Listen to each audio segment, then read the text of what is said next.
The night my mother threw me out, I had $47 in my checking account and a suitcase held together with duct tape. "You're a burden," she said, standing in the doorway of the house my father built. Her voice was cold, clinical, like she was canceling a subscription she no longer needed. Behind her, my sister Melissa watched from the couch, saying nothing. The TV kept playing. Nobody turned it off for this. I was 5 years old. I had just lost my job, and my own mother looked at me like I was a stranger asking for change on the street. I slept in my car that night, and the next, and for 3 months after that. I showered at a $15 a month gym. I ate cold beans from a can. I applied for jobs in parking lots using library Wi-Fi. And not once did my phone ring with her name on the screen. 2 years later, she finally called. She needed $105,000 for my sister's dream house. And I wrote her a check, but the amount wasn't what she expected. Have you ever been satisfying to the people who once made you feel worthless? My name is April Warren. I'm 37 years old now, and I'm the chief operating officer of a logistics company that's worth more than my mother's wildest dreams. But 2 years ago, I was just a laid-off operations manager with a decade of experience that suddenly meant nothing and a family that meant even less. Let me take you back to where it all started. Not the night I slept in my car. Before that. To the moment I finally understood what I had always been to my mother, not a daughter, but a resource. I was 16 when my father died. Heart attack. No warning. One morning he was making pancakes, and by noon he was gone. My sister Melissa was only 9. She cried for weeks. I wanted to cry too, but someone had to help Mom pay the bills. Someone had to be strong, so I got a part-time job at a grocery store bagging groceries after school, while other kids went to football games and prom. Mom called me so mature and so responsible. I thought it was praise. Now I know it was programming. For nearly 20 years, I was the provider. I helped with rent when Mom's hours got cut. I paid for Melissa's prom dress, her car insurance, her college application fees. I never complained. That's what family does, right? You give, you sacrifice, you show up. 5 years before everything fell apart, Mom called me in tears. Credit card debt. She was drowning. I transferred $40,000 from my savings, every penny I had worked for since I was 16. She texted me afterward. "Thank you, sweetheart. I'll pay you back when things settle down." I still have that message. She never mentioned the money again. Not once in 5 years. When I lost my job, I thought going home would be simple, temporary. I wasn't asking for a handout. I offered to pay rent, buy groceries, contribute however I could. I just needed a few months to get back on my feet. But something was different about Mom. She had become secretive. I noticed her hiding mail, shoving envelopes into drawers when I walked into the room. I saw one marked urgent from First National Bank. When I asked if everything was okay, she snapped at me. "Mind your own business, April. I'm fine." I should have pushed harder. I should have asked more questions. But I was drowning in my own panic, the rejection emails, the dwindling savings, the terror of starting over at 35. I didn't have the energy to investigate my mother's secrets. When she told me to leave, she used Melissa as an excuse. "Your sister might need the room." But Melissa lived in a luxury apartment downtown, one that Mom helped pay for. I pointed this out. That's when the mask cracked. The day I packed my bags, I had a visitor. Aunt Helen, my father's older sister, stopped by, unannounced. She was 68, recently sold her house in Ohio, and was passing through town. She found me in my old bedroom, stuffing clothes into a suitcase, tears streaming down my face. "April.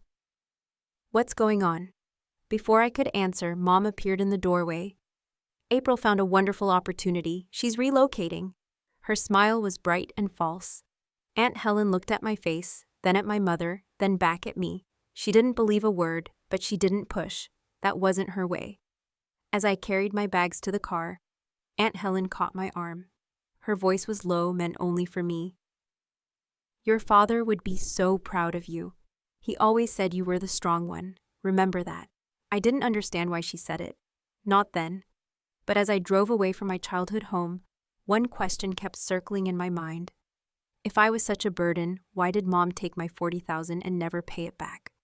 Why did she seem almost relieved to watch me go? And what was she hiding in those bank envelopes? I wouldn't find the answers to those questions for a long time. That first night, I parked my car behind a Walmart and cried until I had nothing left. Then I wiped my face, reclined my seat, and told myself I would survive this. I had survived losing my father at 16. I had survived carrying my family on my back for 2 decades. I would survive my mother's betrayal too. The first week was the hardest. I learned things about homelessness that nobody tells you. I learned that rest stops are dangerous for a woman alone, but big box store parking lots have security cameras and overnight workers who don't ask questions. I learned that a gym membership isn't a luxury when you're living in your car, it's a necessity.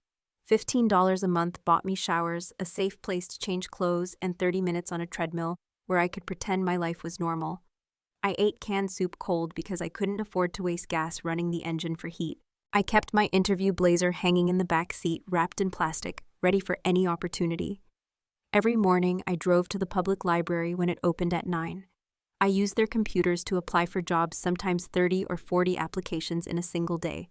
I took free online courses to add certifications to my resume. I refused to let my situation define my future. The shame was constant. I saw people I used to work with at coffee shops and pretended I was just stopping by between meetings. I told former colleagues I was consulting while exploring new opportunities. I smiled and nodded and acted like everything was fine, while my stomach growled and my back ached from sleeping in a reclined car seat. I kept my secret because I believed it was my failure.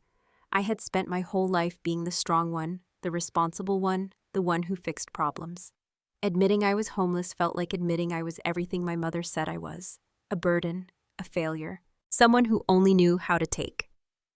But here's what I discovered about myself. In those dark months, I wasn't a burden. Burdens don't wake up at 6 in the morning to apply for jobs. Burdens don't take free courses to improve their skills. Burdens don't ration their last $20 to make it stretch 2 weeks. I was fighting every single day. And the harder I fought, the more I realized the problem had never been me. 3 weeks into my new reality, I found a small laundromat about 10 miles from where I used to live. It was open until midnight, which meant I could do my laundry late at night when no one would see me carrying everything I owned in a backpack. The owner was a woman named Rosa Delgado. She was 62 years old, with silver hair and kind eyes that noticed everything. For 3 weeks, I came in near closing time. Always alone, always carrying the same heavy bag. I would wash my clothes dry, then fold them carefully, and leave without saying much. Mrs. Delgado would nod at me from behind the counter, and I would nod back. We didn't speak beyond basic pleasantries. Then one night, she locked the front door while I was still folding my clothes. I panicked, thinking she was closing early, thinking I would have to leave with wet laundry. But she just walked over to me, sat down in the plastic chair beside mine, and said something that changed my life. "You come here every night with everything you own. You're not just doing laundry, are you?" I wanted to lie. I wanted to smile and make an excuse and run out the door. But something about her voice broke through the walls I had built. Maybe it was exhaustion, maybe it was loneliness, maybe it was the simple fact that she was the first person in months who had really looked at me. I burst into tears. I told her everything. The job loss, the eviction, the 3 months in my car, the mother who called me a burden. She listened without interrupting. When I finished, she didn't offer pity or charity. She offered something better. "I lost my daughter to cancer 3 years ago," she said. "She was a fighter, just like you. I can see it in your eyes." She paused. "I need help here at the laundromat. Part-time, $12 an hour, flexible schedule. It's not much, but it's honest work. And you can park your car behind the building where it's safe." I started working for Mrs. Delgado the next day. She never treated me like a charity case. She treated me like someone with value, someone worth investing in. In the weeks that followed, she told me about her daughter Maria, who had died at 34. She told me about her nephew Marcus, who was building some kind of technology company. She told me that she kept running the laundromat even though Marcus offered to support her retirement because this place had meaning. "I met my daughter's spirit here," she said once. "And I met you here. Money can't buy purpose." 2 months after I started working at the laundromat, something happened that shattered whatever hope I still held for my family. It was my 36th birthday. I hadn't told anyone. I didn't expect calls or cards or celebrations. But some foolish part of me, the part that still wanted to believe my mother loved me, drove past her house that evening, just to see. Just in case. The house was lit up like Christmas. Through the front window, I could see decorations, a catered spread on the dining room table, a banner that said, bride-to-be in glittering letters. My mother was hosting Melissa's bridal shower. The laughter was so loud I could hear it from the street. I sat in my car and did the math. When I got engaged at 28, I asked Mom to help me plan a small party. Nothing fancy. She said there was no money. That was the same year I lent her $40,000 for her credit card debt. She had the money. She just didn't want to spend it on me. She never had. Not for my prom dress, which I bought myself. Not for my college expenses, which I paid through scholarships and part-time jobs. Not for anything that was just about me. For the first time in my life, I saw the pattern clearly. This was never about what I did or didn't do. This was about who I was, or rather who I wasn't. I wasn't Melissa. I was just the machine that kept the family running. And now that I couldn't produce anymore, I had been discarded. I deleted every family contact from my phone that night. I kept my number because I needed it for job applications, but I was done reaching out, done hoping, done pretending that my mother would ever see me as anything more than a source of money and labor. 3 months later, Mrs. Delgado introduced me to her nephew, Marcus. His logistics startup needed someone with operations experience, and she had been telling him about me for weeks. I started at a modest salary with an equity stake as co-founder. Within 6 months, we had tripled the company's revenue. I worked 60-hour weeks because I had something to prove not to my mother, but to myself. On my 1-year anniversary with the company, I sat in my new office and thought about how far I had come. My mother had called me a burden. A stranger at a laundromat had seen my worth in less than a month. Maybe the problem was never me. Then my phone buzzed with a text from an unknown number. It was Melissa. "Mom's having money problems. Just thought you should know. Don't tell her I told you." I stared at those words. Money problems. Mom owned her house outright. Dad had paid off the mortgage before he died. I opened my laptop and searched the county property records. What I found made my blood run cold. 2 mortgages on the house, both taken out after Dad's death. Hundreds of thousands of dollars in debt, secured against the home my father had worked his whole life to pay off. The pieces were connecting, and the picture they formed was uglier than I had ever imagined. I didn't confront my mother right away. I waited. I watched.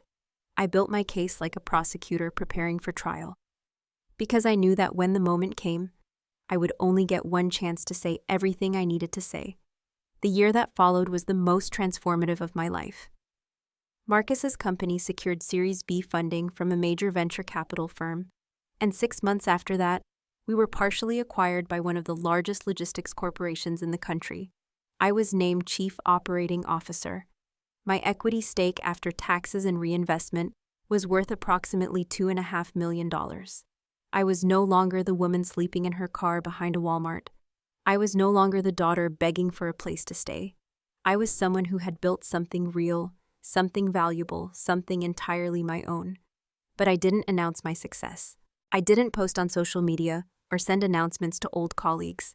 I kept my LinkedIn profile professional, but minimal. I drove a modest used car. I lived in a comfortable but unremarkable apartment. The only extravagance I allowed myself was helping Mrs. Delgado retire.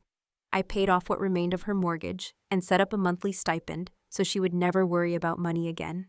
She still visited the laundromat twice a week to say hello to the machines, but now she did it because she wanted to, not because she had to. During those quiet months of success, I did my research. County property records are public information, and what I found confirmed everything I suspected. My mother had taken out 2 mortgages on the house my father paid off before he died. The total debt exceeded the home's current value.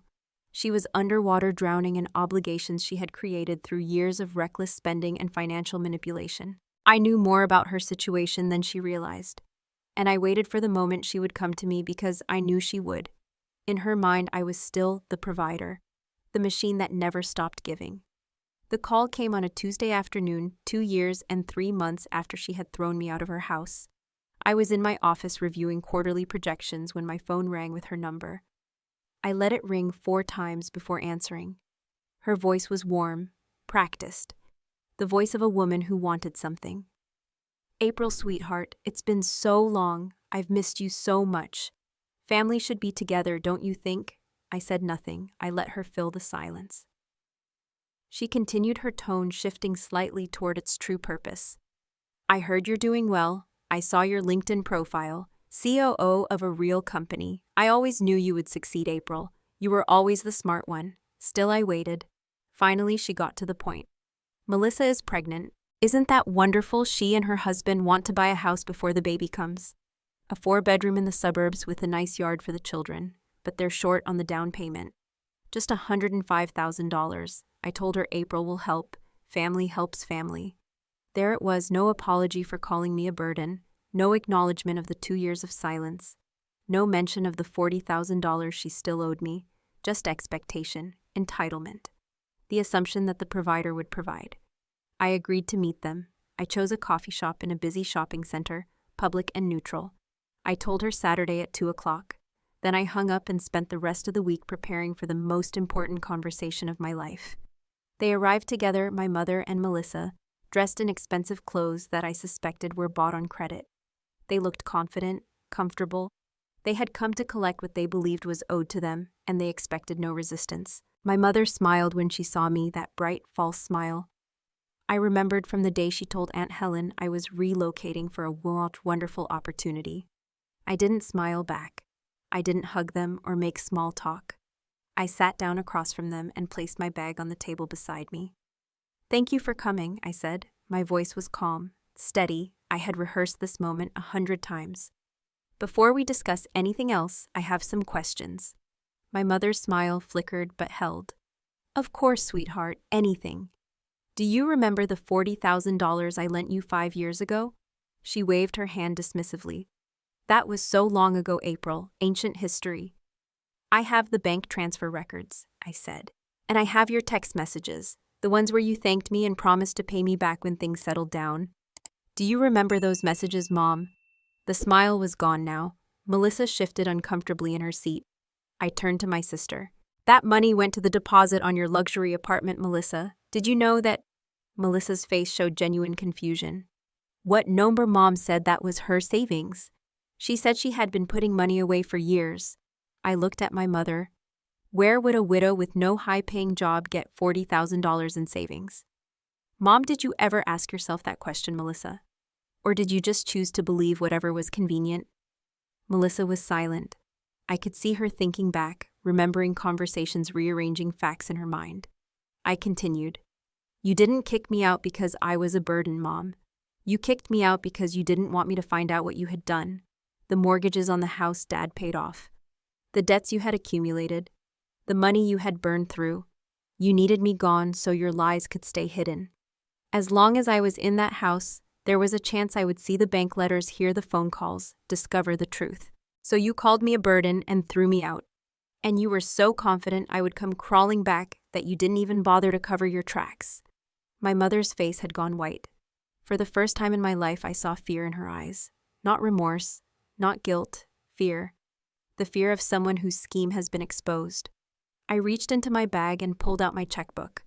I wrote slowly, deliberately, making sure they could see every stroke of my pen. In the amount box, I wrote $2.00. On the memo line, I wrote 3 words, "From your burden." I tore the check from the book and slid it across the table. "This is what this family is worth to me now," I said. $1 for you, Mom. $1 for you, Melissa. That's the value you gave me for 35 years of sacrifice." I stood up from the table. My mother stared at the check like it was a snake that might bite her. "You built a system," I said. "April gives, everyone takes. No one says thank you. You called me a burden to make me feel worthless, so I would keep trying to prove my worth by giving you more. You thought I would always come back. You were wrong." I picked up my bag. "I'm not your ATM. I'm not your safety net. I'm not your burden. I'm nothing to you now. And that is exactly what you deserve." I walked toward the door. Behind me, I heard Melissa's voice crack with something that sounded almost like awakening. "What mortgages? What money, Mom? What did you do?" I didn't turn around. I didn't need to. For the first time in my life, I wasn't the provider. I wasn't the burden. I was just free.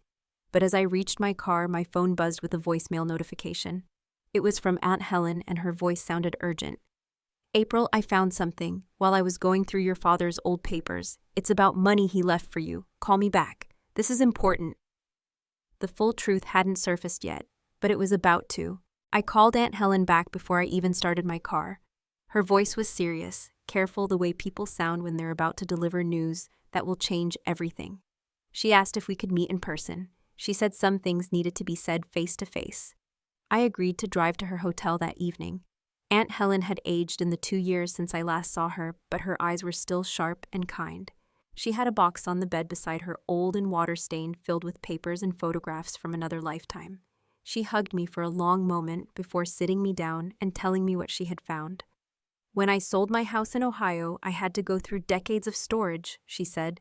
"Your father gave me some things to keep before he died. Important papers he didn't want your mother to find. I forgot about them, April. I'm so sorry. I should have looked sooner." She handed me a bank statement yellowed with age. It was for a joint savings account in my parents' names. The balance showed $50,000 deposited 2 months before my father died.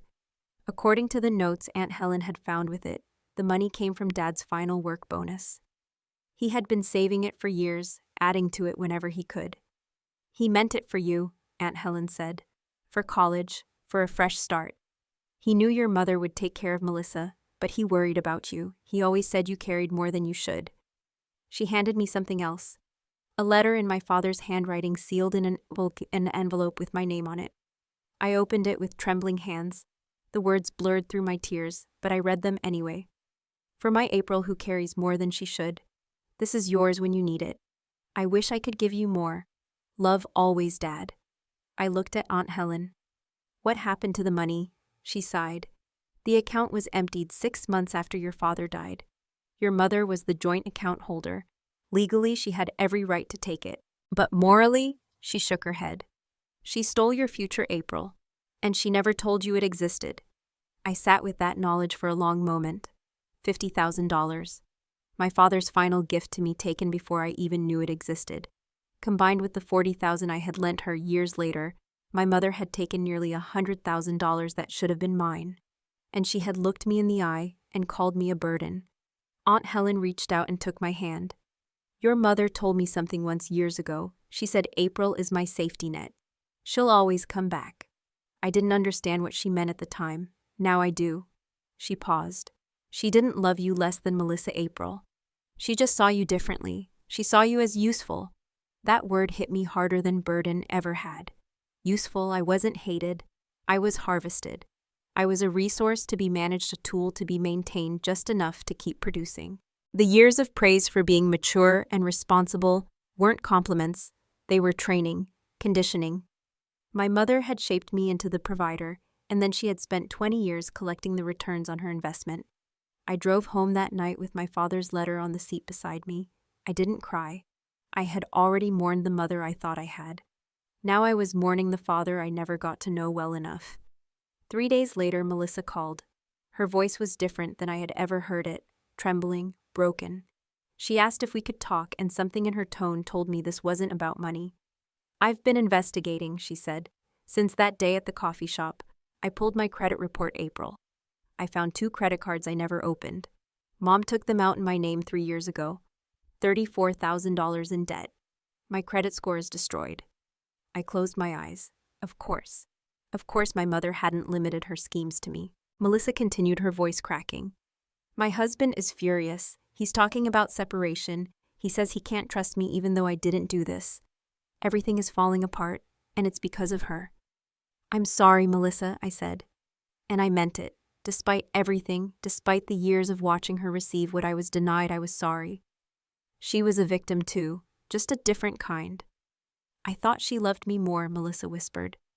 "I thought I was special. Now I realize I was just her trophy. Something pretty to show off. You were her wallet. But we were both just tools. Neither of us was ever really her daughter."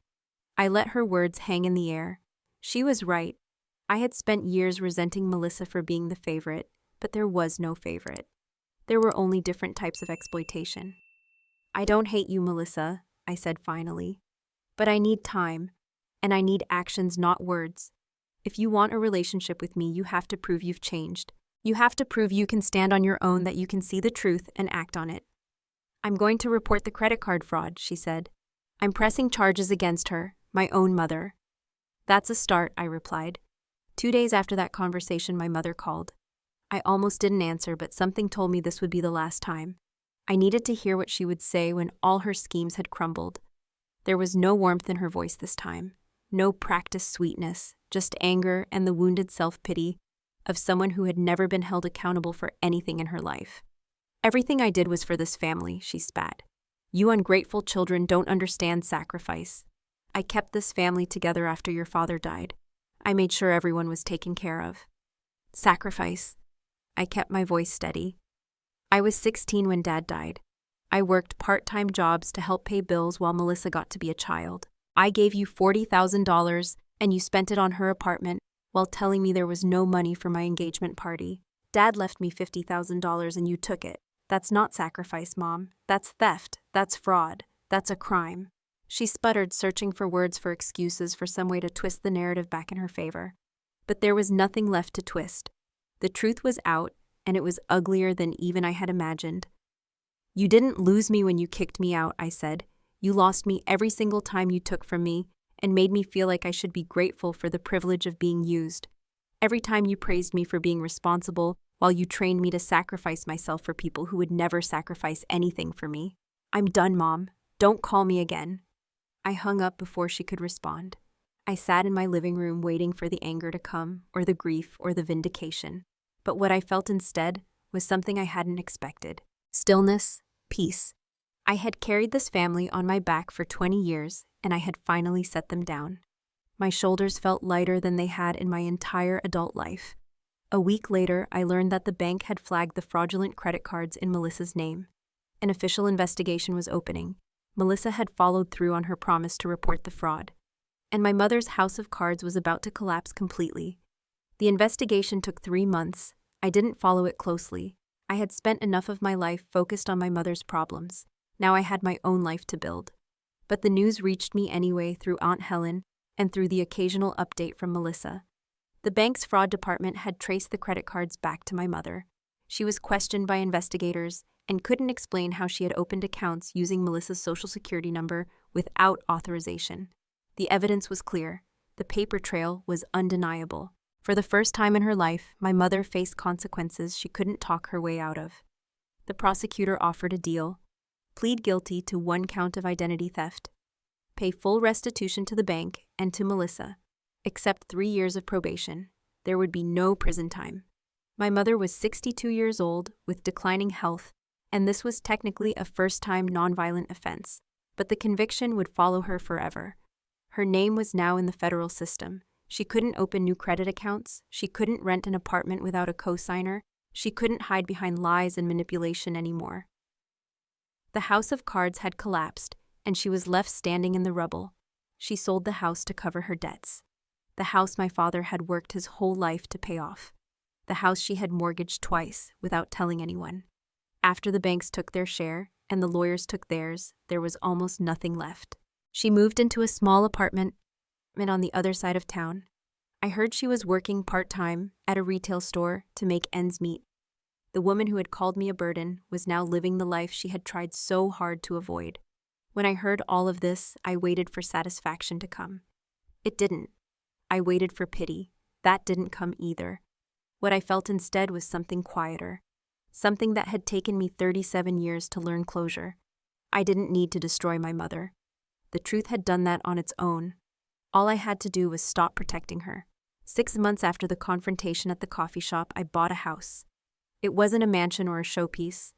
It was a modest 3-bedroom in a quiet neighborhood with a small yard and a kitchen that got morning sunlight. But it was mine.